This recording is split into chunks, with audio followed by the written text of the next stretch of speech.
Hiya, it's great to be with you. I'm Owen. I haven't met any of you before. It's such a shame. I'm a trainee vicar at the same place, Wycliffe Hall, that Joe is, who I think was speaking to you a couple of weeks ago.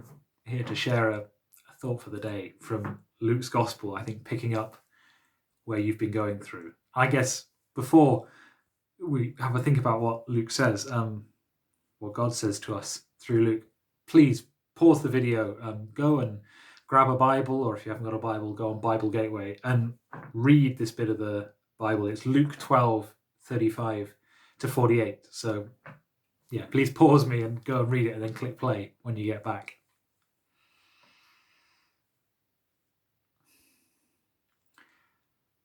So it's a good passage. It might seem slightly odd in some ways, but I guess what do you think of when you hear the phrase Jesus is coming?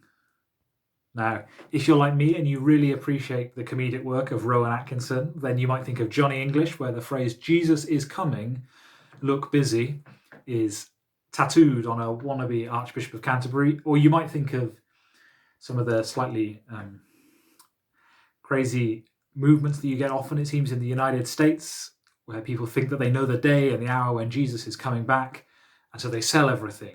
I think, was it 2012? There was a big thing of that.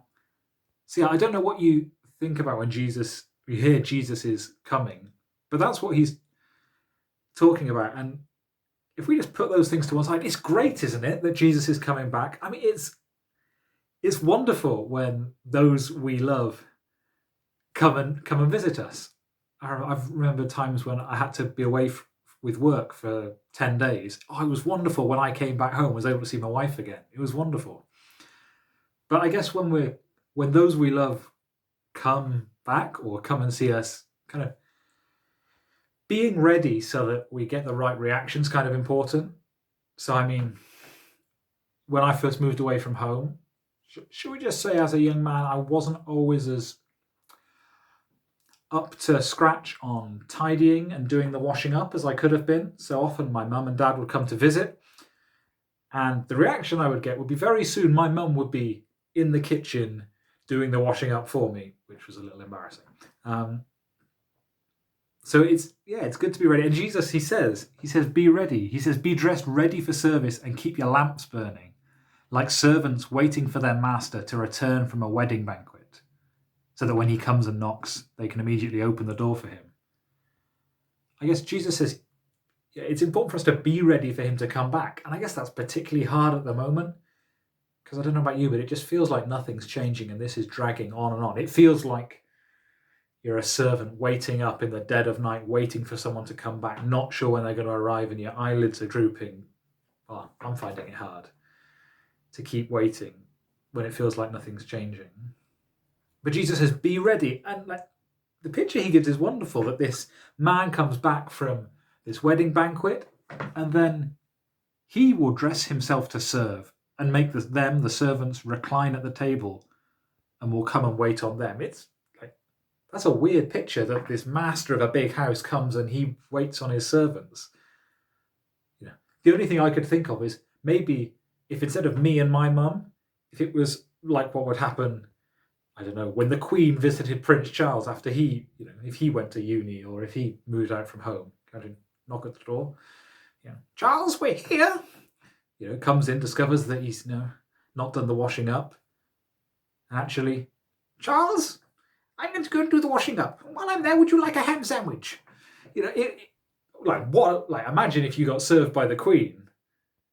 But that'd be an incredible privilege. And Jesus is saying that it's like that for us. If we're ready for him when he comes back, he'll serve us.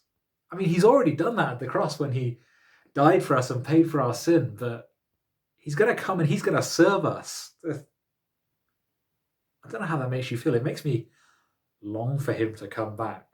Like when I've been away from home and I've wanted to get back, it makes me long for Jesus to come back. But I don't know about you. I'm thinking about this and going, okay, so what does it mean to be ready, to be waiting for Jesus to come back? And I don't know, it sounds kind of abstract. I don't really know. I guess Jesus, he does give us some ideas. He shows us what it means to wait for him. Or rather, he first tells us what not to do. I mean, he gives this example of a manager over some servants. I guess it's kind of like the picture he had before. And he says, suppose the servant says to himself, my master's taking a long time in coming. He begins to beat the other servants, both men and women, and to eat and drink and get drunk. So I guess Jesus is saying, how not to wait for him. Well, don't just think Jesus is never coming back and start sinning, because he's going to come back. The master of that servant will come on a day when he does not expect him, and an hour he's not aware of. He'll cut him to pieces and assign him a place with the unbelievers.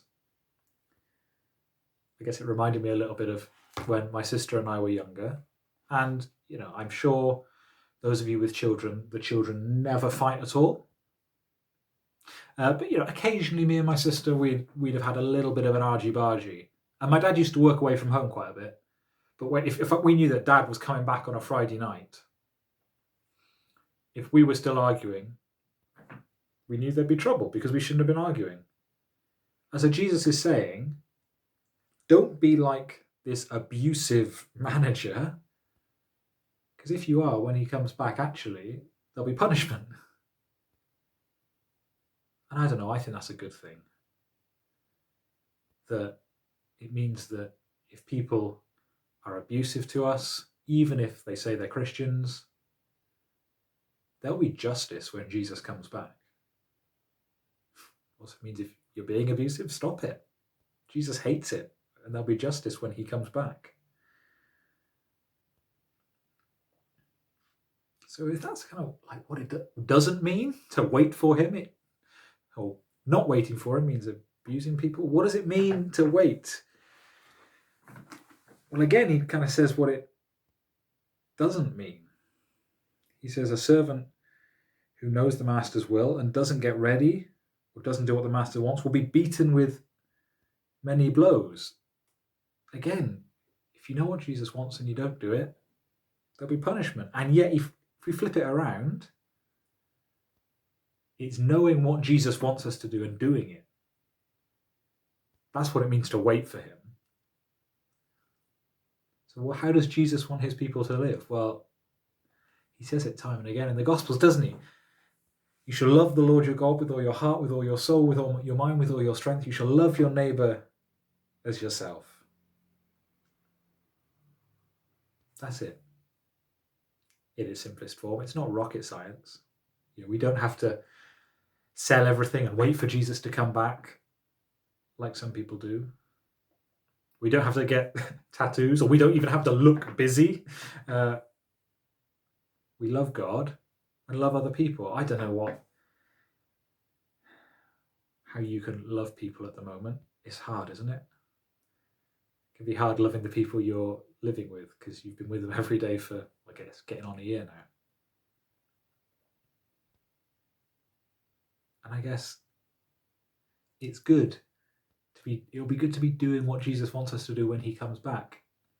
Again, a washing up story. So after I got married, my washing up skills have improved slightly, but not completely.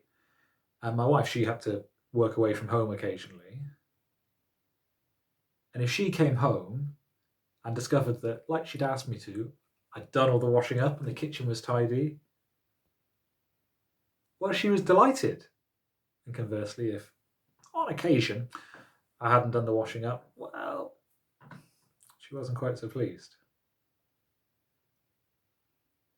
So what are we to do? We're to wait for Jesus. I can't wait in some ways for him to come back, and yet I've got to. How do we do that? Well, just do what he wants. Love our God. Love each other. It's not rocket science, but it's wonderful. And we've got that great promise that for those servants whose master finds them ready, he will make them recline at the table and will come and wait on them. We'll have an eternity with Jesus, and he'll bless us and serve us in the new creation. Glory. I can't wait. And I guess if I don't see you guys before, I'll see you there.